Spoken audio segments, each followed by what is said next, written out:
सभी को सादर नमस्ते। सनातन वैदिक धर्म यूट्यूब चैनल में आप सभी का हार्दिक अभिनंदन है। सनातन वैदिक धर्म यूट्यूब चैनल आपको सतत जागरूक बनाने के लिए कार्य करता है। इसी जागरूकता के हेतु मैं आज आपके समक्ष ये कुछ 3 वाक्य लेकर के आया हूं। ये सनातन संस्कृति के ये 3 वाक्य बहुत महत्वपूर्ण वाक्य हैं। प्राय करके लोग इनका उच्चारण करते हैं तो उच्चारण में भी गलती कर देते हैं और इसका अर्थ करने में तो पूरी तरह से ही गलती करते हैं, सही अर्थ नहीं करते। कहीं पर भी मैंने ये लिखा देखा है, कहीं स्कूल में, स्कूल की दीवारों में या कहीं मंदिर आदि पर, कहीं पर भी किसी परिसर में इसका ठीक अर्थ लिखा ही नहीं मिला मुझे। भाई किसी ने कहीं लिखा हो तो पता नहीं मुझे, मैंने तो इसको सैकड़ों जगह देखा परंतु इसका पूरी तरह से अर्थ ही गलत किया। और कहीं कहीं तो विद्यालयों में इसको लिखना भी गलत कर दिया। मैं बताऊंगा क्या है। ये 3 एक तरह से वाक्य हैं, ये ध्येय वाक्य हैं, मनुष्य के कर्तव्य वाक्य हैं। ये तैत्तिरीय उपनिषद के अंदर आते हैं।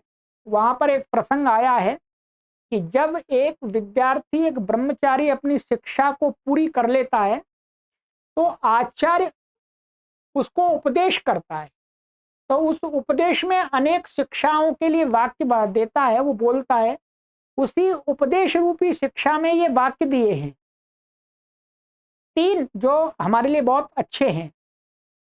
ये हमें प्रत्येक अपने बालक को सिखा देना चाहिए। मैं इस दृष्टि से इस वीडियो को बना रहा हूं क्योंकि मैं संस्कृत का विद्वान हूं, इसलिए आपको इसका सटीक अर्थ और लेखन में अशुद्धि ना हो, इसलिए मैं आपको पहुंचा रहा हूं। मैं आपसे यही अपेक्षा करता हूं, निवेदन भी करता हूं कि आप इस वीडियो को, इन शब्दों का लोग सही अर्थ जान जाएं, ठीक है।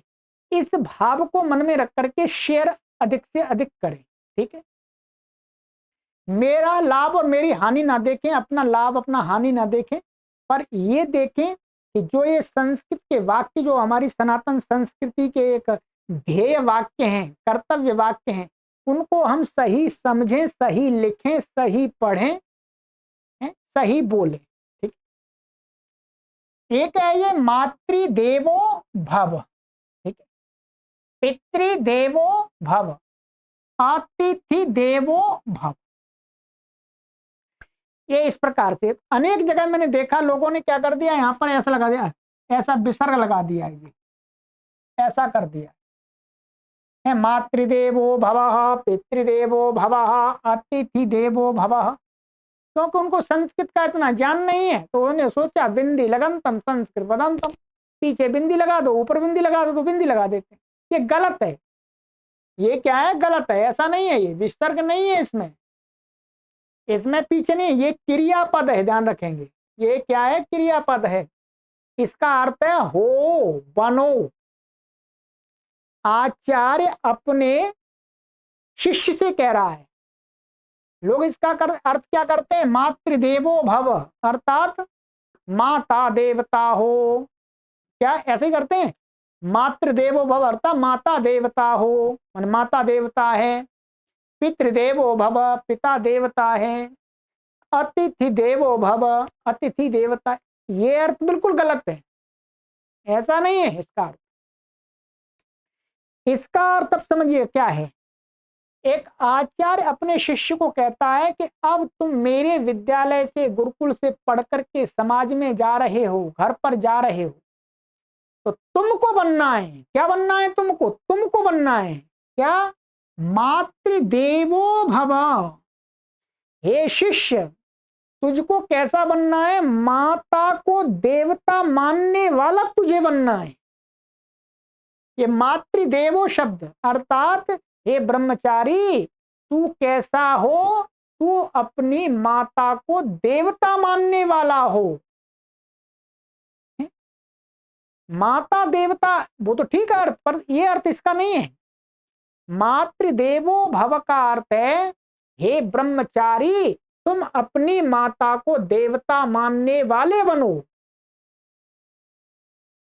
क्योंकि माता तो पहले से ही देवता है? भव का अर्थ है होना।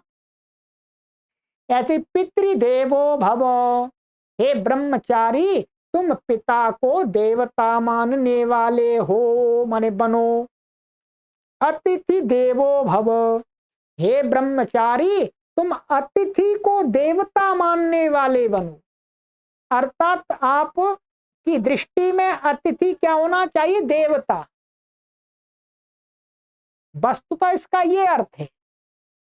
अब आपको समझ में आ गया होगा कि ये क्रियापद है और ये शब्द है, ये हम अपने बालक को सिखाएं, अपने बालिकाओं को सिखाएं, ठीक है। तो मातृदेवो भव, पितृदेवो भव, अतिथि देवो भव, अर्थात ये बालक तुम माता को देवता मानने वाले बनो, अर्थात तुम अपनी माता को देवता समझो। अपना आचरण ऐसे इस प्रकार के आचरण वाले बनो कि माता देवता है, उसके साथ इस प्रकार का आचरण करना है। ऐसे पिता को देवता मानने वाले बनो, इसका ये सही अर्थ है। और मैं आपसे ये भी कहूंगा कि आप अपने घर पर अवश्य लिखवा लीजिएगा ये कहीं पर, ये तीनों वाक्य हैं और इनका मैंने अर्थ बता दिया आपको। आप अर्थ इस प्रकार से लिख सकते हैं, तुम माता को देवता मानने वाले बनो, तुम पिता को देवता मानने वाले बनो, तुम अतिथि को देवता मानने वाले, ये इसका सही है। ठीक है जी। तो मुझे पूरा विश्वास है कि आप के अंदर भी इसके प्रति भ्रांति होगी, वो भ्रांति दूर हो जाएगी। प्राय करके तो अधिकतर लोगों के अंदर भ्रांति है, क्योंकि संस्कृत का अध्ययन नहीं है। ठीक है, चलिए और भी इसी प्रकार के हम आपके लिए विषय वस्तु ला करके आपको जागरूक बनाने के लिए कार्य करते रहे। शेयर करते रहिएगा। यदि 100 लोगों को भी आपने शेयर कर दिया तो मेरा परिश्रम सफल। सभी को सादर नमस्ते। ओम।